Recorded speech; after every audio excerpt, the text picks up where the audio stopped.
Este é o Encontro com a Palavra, um programa que tem levado milhares de pessoas em todo o mundo a caminharem pela Bíblia toda. Nesta série de estudos estamos descobrindo que a Bíblia nos ensina sobre o relacionamento conjugal. Terminamos o último programa perguntando de onde você tira seus conceitos sobre sexo. De onde vêm as informações que você tem sobre esse assunto? É claro que recorremos às Escrituras para saber a verdade sobre sexo. No último programa também citamos os textos de Deuteronômio 24, versículo 5, que diz que o homem, quando se casava, tinha 1 ano de férias para usufruir de uma longa lua de mel. E também nos referimos ao texto de Hebreus 13, versículo 4. Esses dois textos indicam que o sexo não visa apenas a procriação. Agora vamos rever o capítulo do casamento. Este texto de Paulo é uma carta em resposta às várias perguntas que os novos convertidos de Coríntios fizeram a ele e é uma das melhores passagens da Bíblia sobre intimidade no casamento.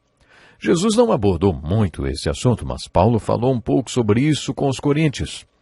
Quando lemos o capítulo 7 de 1 Coríntios, percebemos que este é um tema novo dentro da carta.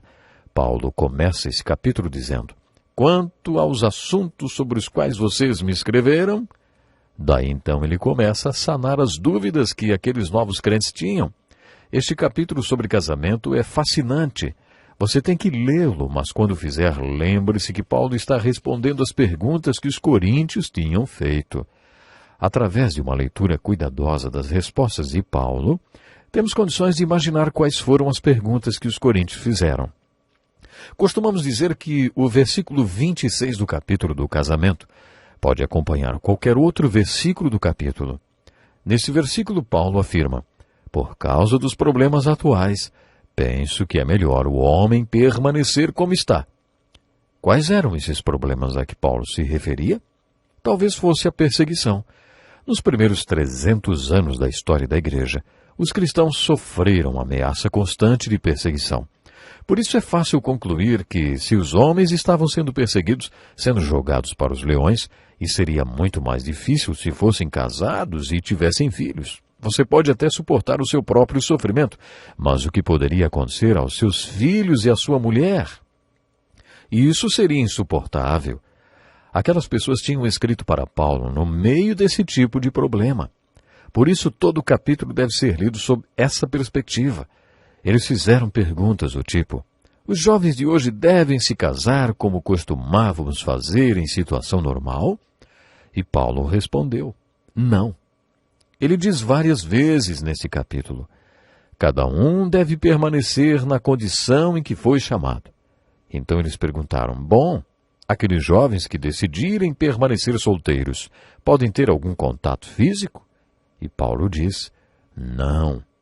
Mas se não conseguem controlar-se, devem casar-se, pois é melhor casar-se do que ficar ardendo de desejo. Essa é a palavra de Paulo. Diante dos problemas que enfrentavam, Paulo diz que era melhor não casar, e se não se casassem, não deveriam ter nenhuma atividade sexual. De acordo com o texto, eles então devem ter perguntado: e aqueles que já estão casados, hein? Eles podem ter uma vida sexual normal? Para essa pergunta, Paulo respondeu: agora, respondendo à pergunta que vocês me fizeram em sua carta, primeiro, é bom ter relações sexuais? Claro que é, mas só dentro de um certo contexto, ele diz. É bom que o homem tenha uma mulher e que a mulher tenha um marido.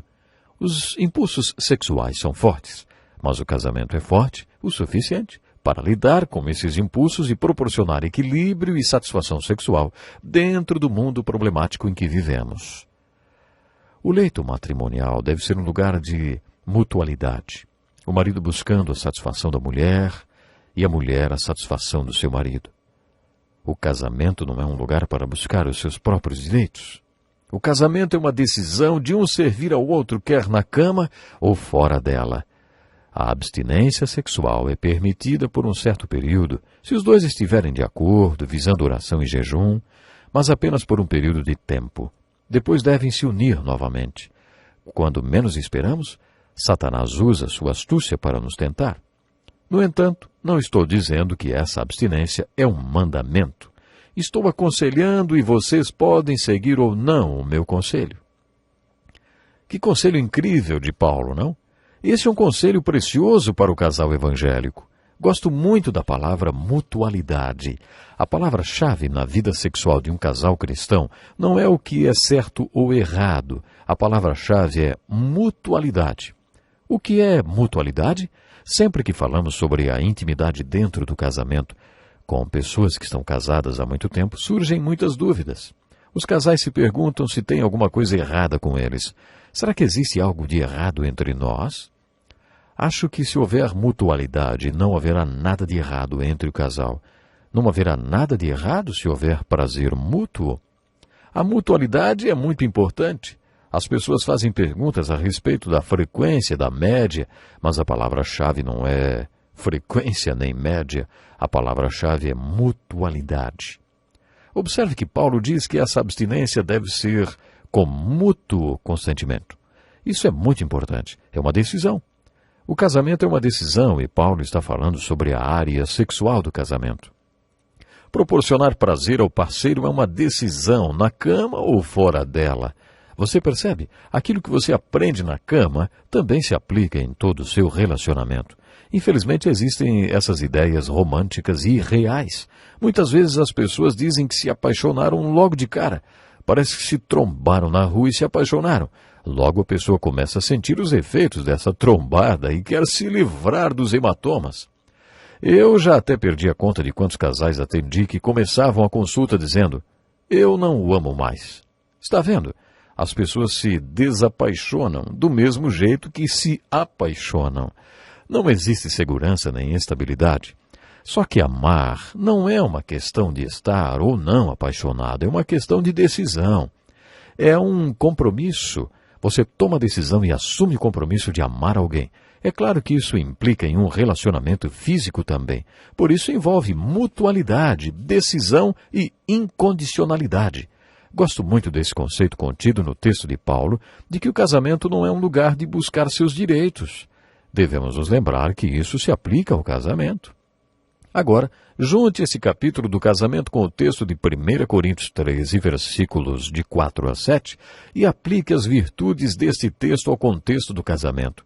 Você descobrirá como é possível fazer essa aplicação e que isso vai ajudar muito o seu relacionamento conjugal. Não procura seus interesses. É o verdadeiro amor. O casal cristão deve estar comprometido com o bem-estar do seu parceiro. Para mim, essa dinâmica é responsável pela manutenção ou pela sua ruína do relacionamento sexual. Se cada um dos cônjuges estiver fortemente comprometido com o prazer e a satisfação do outro, terão a chave para o sucesso do casamento. E se eles não tiverem esse comprometimento, vão enfrentar problemas. Esse é o conceito que está expresso nesse texto de Paulo. O marido deve cumprir os seus deveres conjugais para com a sua mulher, e da mesma forma, a mulher para com seu marido.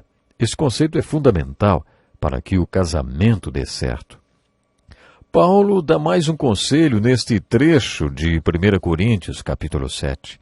No meio do assunto sobre unidade e intimidade física, Paulo diz: "Não se recusem um ao outro, exceto por mútuo consentimento, e durante certo tempo, para se dedicarem à oração. Depois unam-se de novo, para que Satanás não os tente por não terem domínio próprio." Ele está dizendo que se os dois concordarem, podem se separar para que orem e jejuem e depois unam-se novamente. Isso resultará em um casamento mais forte. Creio que Paulo está dizendo que até a vida sexual também estará melhor. Pedro e Paulo lançam um modelo para o casamento e esse modelo é Cristo e a Igreja. Na figura de Cristo como pastor da Igreja e na da Igreja sendo pastoreada por Cristo, você encontra a definição de papéis para o homem, como o marido e o pai, e para a mulher, como esposa e mãe. Mas onde está a ilustração sobre sexo? Muitos estudiosos dizem que está na comunhão entre Cristo e a Igreja. É aí que está ilustrado o relacionamento físico entre o homem e a mulher. E mais uma vez Cristo e a Igreja são exemplos para o homem e para a mulher. A união física entre homem e mulher é a comunhão de duas personalidades, ilustrada na união de Cristo com a Igreja. Isso é espiritual. Essa união física que envolve mutualidade, decisão própria e incondicionalidade também deve ser espiritual para ser plena.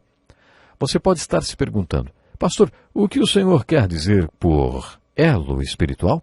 Qual é a ligação espiritual que existe entre um homem e uma mulher? Como já disse muitas vezes, não importa o que eles façam, orar ou apenas ficarem juntos, você já ouviu muito isso. Eu não estou falando que a ligação espiritual existe só porque eles oram juntos, apesar de concordar que seja muito bom orar junto. Geralmente os casais que oram juntos permanecem juntos. Entretanto, creio que a ênfase no laço espiritual é que sempre é individual. A relação mais íntima que você deve viver não é a relação sexual com seu cônjuge. A relação mais íntima que você pode ter é com Deus. O psiquiatra Jung já dizia isso. Os homens ficam mais à vontade para falar sobre sexo do que para falar sobre sua vida religiosa.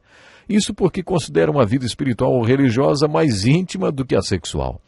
Creio que essa ligação espiritual seja algo muito individual. Se você é casado e seu casamento não é do jeito que você gostaria, ou talvez esteja até pior do que isso, saiba que você não vai conseguir ser o pai adequado que precisa ser sem a ajuda de Deus, e também não será a pessoa adequada que precisa ser no casamento sem a ajuda de Deus. Talvez você esteja se perguntando, tá bom, e aí onde é que eu posso conseguir essa ajuda, hein? Preste atenção no que quero lhe dizer agora já, caminhando para o final do nosso programa, infelizmente, mas a dimensão mais importante da nossa vida é a espiritual. Se você procurar estar de bem com Deus, então com certeza, essa dimensão espiritual, o Senhor Deus lhe ajudará a estar de bem com você mesmo, com a sua esposa, com seus filhos. Então, o primeiro passo é a dimensão espiritual. Esteja de bem com Deus. Esteja de bem com Deus. No próximo programa, nós vamos falar sobre as 7 maravilhas espirituais do mundo. Você não pode perder, hein? Até lá, então. Deus lhe abençoe.